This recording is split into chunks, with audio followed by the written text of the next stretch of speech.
Hey, what's up, zoners? Today, we're going to be helping each other decide which wide receiver should be in our starting fantasy lineups. That means we got the top 5 best and the top 5 worst fantasy wide receiver cornerback matchups for week 9. We have a wide receiver, man. He is the hottest thing on the waiver wire right now. You're burning your number one priority on him. If you watched this show, you would have started him last week and already reaped the benefits. But guess what, man? This guy right now, he's got the second worst cornerback wide receiver matchup, almost unstartable this week. We also have a wide receiver, man. He got traded. He's been opening up things for Keon Coleman and Tupac Shakur. We're waiting for him to explode. This is the week, man. He literally has the best cornerback wide receiver matchup against a pass funnel defense. What is a pass funnel defense? That means they sell out to stop the run and they give up a ton of passing yards.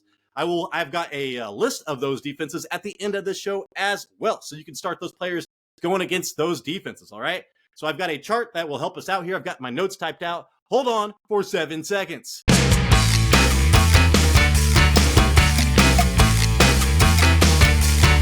can do it! All right, we are looking at a table that only becomes available, dude, on Tuesday. I'm shooting this 15 minutes after it came out, for God's sakes.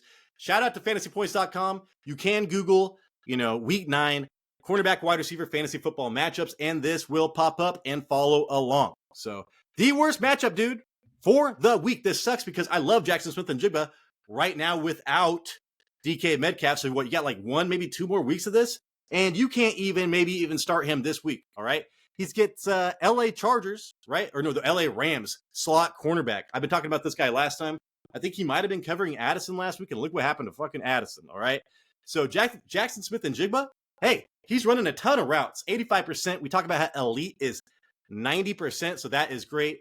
And 0.29 fantasy points per route run. So every time he runs, so let's just say he runs 10 routes, scores 20 fantasy points. That is 2.0 fantasy points per route run, and just work it down from there, man. So 0.29, that is not good. Good is 0.4 and above, and we are searching for 0.6. That's what we want, man. That's like elite here. This quarterback right here, man, he's in the slot 83% of the time. Jackson Smith and Jigba's in the slot 72% of the time. So there is a slight chance he might break loose on 1 or 2 plays. But for the most part, man, he gets this guy that is allowing 0.08 fantasy points per route run. That is the fewest, the least amount out of all cornerbacks in the NFL right now. Holy shit, dude. Not good for Jackson Smith and Jigba. And then here we go, man. I told you to pick this guy up on the waiver wire last week. I told you to start him, man. Because Jameis Winston don't give a fuck. This guy is crazy. He just airs it out all the time. Cedric Tillman was the benefactor there. 49.2% route percentage run on the season. But in the last 2 weeks, that has been at 89% with a 24% target share. That is amazing, all right? 0.28 fantasy points per route run. Again, he was not doing shit until a week ago with Jameis Winston, for God's sakes. So this is all irrelevant. Everything with Deshaun Watson, I do not care about. So Cedric Tillman, we can expect much higher numbers than this moving forward. But again, he gets the Chargers, man. They do not allow points in general to teams regardless. It's always low scoring games, and he gets their best cornerback, all right? 0.10 fantasy points per route run allowed. That is not good at all. So and I still think Cedric Tillman will get like 10 targets, dude, because Jameson don't give a fuck. Like I said, he does not care. But the chances are he's going to get like 60 yards on like 5 receptions, no touchdowns. So, I mean, that is flex worthy in a full PPR. But I don't know if I'm going to be starting him this week. The next up, man, this guy broke out. We're all, hey, look how good this guy looks, man. Against Miami, he was supposed to be shadowed by Jalen Ramsey the entire time. It did not matter about that bad matchup last week, all right? Marvin Harrison Jr. caught his touchdown. He's at 80% route participation. I want that 85% or above, man, as a number 1 wide receiver on this offense. 0.47. So that is actually pretty good. All right. That is not the 0.6 as desired, but fantasy points per route run, 0.47 is not bad. The bad thing is here, dude, he gets Jalen Johnson. Jalen Johnson was shutting people down. Last week, he actually gave up something, but he is as much of a shutdown corner as there is in this league. I would be either Marvin Harrison Jr. in my flex or on the bench for me this week. And then next up, dude, Keenan Allen. Keenan Allen had that one good game, and now we keep on starting him. People are trying to trade me Keenan Allen. People are trying to tell me to trade for Keenan Allen. I'm like, dude, I'm not going to do it, man. That is a roller coaster I do not want to ride. He's running a ton of routes, 85%. That's great. But he is the slot there for Chicago, and he gets Arizona's slot cornerback, who's their only good cornerback. All right, Arizona cornerbacks suck, except for their slot corner.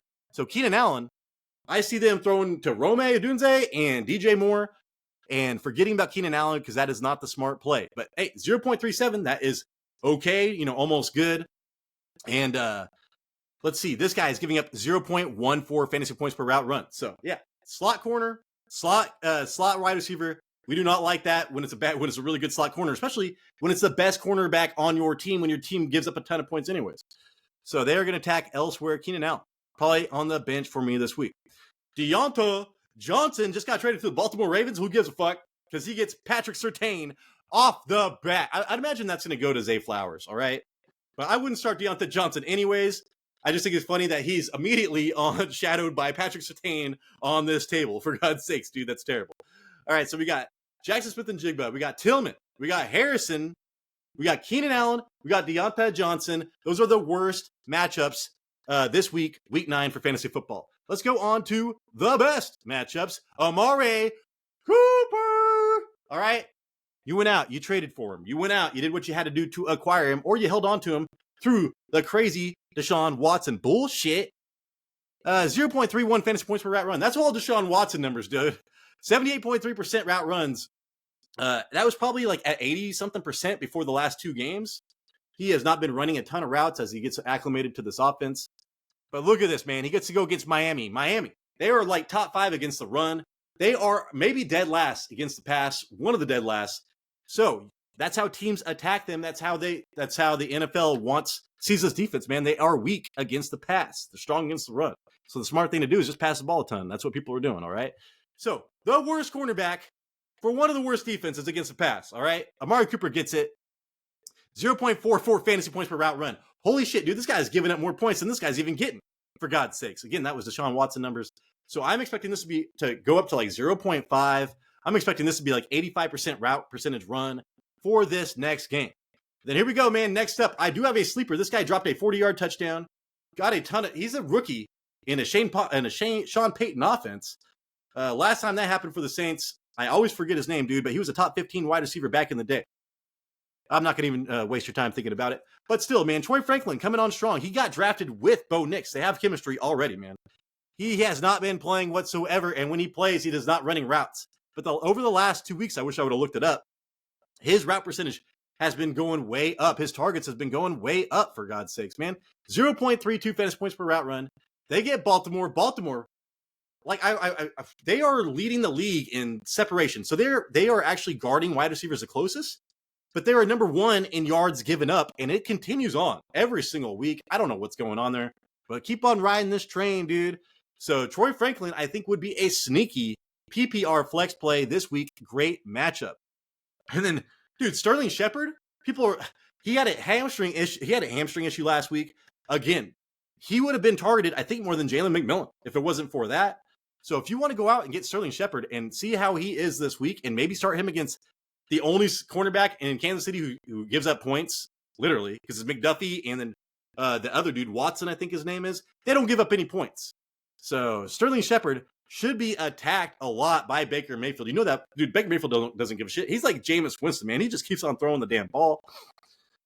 But yeah, 0.40 fantasy points per route run given up. Sterling Shepard not doing shit, but again, you can throw those numbers out because there's no wide receivers there anymore, man. If he is available, I would pick him up and think about starting him. It is a health issue there. Josh Downs, dude. We told you yesterday, go pick up Joe Flacco. Do what you have to do to trade for Josh Downs. I did. I tried to trade for Josh Downs. It got rejected. All right. Got rejected right after that news came out that, Joe Flacco's back. And now Josh Downs has like a top 5 cornerback matchup. For God's sakes, look for this route participation number to go 90% he's already at 0.50 fantasy points per route run. That is very good. Look for that to go up to 6, dude. 0.6. He gets my Byron Murphy. In my Madden, in my franchise mode, Byron Murphy is awesome. In real life, dude, Minnesota cornerbacks are sucking. They suck, all right? They suck. They're giving up the most fantasy points to wide receivers right now. Holy shit. So, Josh Downs, put him in as your wide receiver 1, all right? And then Ladd McConkey, man, that guy just had what, got 100 yards and a touchdown last week, maybe even 2 touchdowns. I cannot remember. But he did break out last week. He's been injured all season. So when you look at his route participation, it is lower. When he is healthy, I look for that to be in the 85% range. And he's running 62% of his routes in the slot.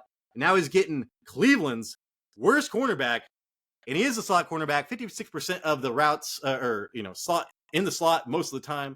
So yeah, dude, Ladd McConkey, fire him up again. He should be a amazing flex PPR, wide receiver 2, if you have to. I wish I had Ladd McConkey this week. So that's Amari Cooper, Troy Franklin, Josh Downs, Ladd McConkey. We have one more, and let's go over Malik Neighbors, all right? Malik Neighbors' numbers were elite. See, look at this. We got A.J. Brown. We got CeeDee Lamb. 0.60 fantasy points per route run is exactly what you want. That is elite. 90% route participation is elite as well. Malik Neighbors has been there all year. So he came back from a concussion, and he has not been doing shit. But guess what, man? They lost Andrew Thomas. So they've been having some rough matchups. But against Washington, I've been looking at this Benjamin St-Juste. I've mentioned him multiple times on this show. Man, if he does not score against this guy right now, I'm going to start worrying about Malik Neighbors. I might even be telling you to trade away Malik Neighbors because his name still has a ton of value. And he's still getting targets, man. But it's just not the same without Andrew Thomas. So Malik Neighbors, we are starting him this week. And then if it does not work out, we will be trading him away or trying to figure out something else. All right, guys, real quick, let's go over the pass funnel defenses that are happening right now in the NFL. Minnesota Vikings, man, they are like number 1 against the run, number 32 against the pass. They are an extreme pass funnel defense. Guess what, man? Josh Downs. Are you kidding me? I just talked about Josh Downs. Holy shit, man. He should be amazing. All right, even Michael Pittman Jr. might do well this week. I don't want to. All right, that guy's got like a broken back or some shit. He's playing through it. Whatever. Baltimore Ravens versus Denver. Come on, man. I just got my ass kicked I lost by 3 points last week. I got beat by Bo Nix, for God's sakes. That was one of the worst beats of my life. I was like, holy shit, man. Come on. Well, Bo Nix, Troy Franklin, fired up again, man. So a lot of these guys with good matchups are going against pass funnel defenses. This is amazing. Detroit Lions at Green Bay. So Green Bay, Jalen Reed, if you have to.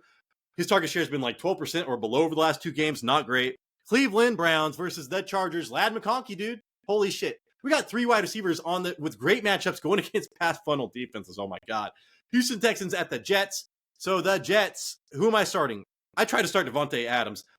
I'm not starting Davante Adams. I'm starting Garrett Wilson. Garrett Wilson should have a great game against the Jets. And there's some run funnel defenses, which is the opposite of what I just spoke about. You can go over that yourself. All right, everybody. Thank you so much for watching. If you actually did like this show, if you don't mind giving me a thumbs up, man, that pushes us out to a lot more people. That's like a chain reaction, man. So please be part of this chain. Hey, hopefully I earned that thumbs up, though. Hopefully I earned a subscription. Look at our subscribers, man. We need subscribers. We need them bad. Anyways, this is Tyler, Big Turd Ward, and this is the Fantasy Red Zone, and we appreciate you.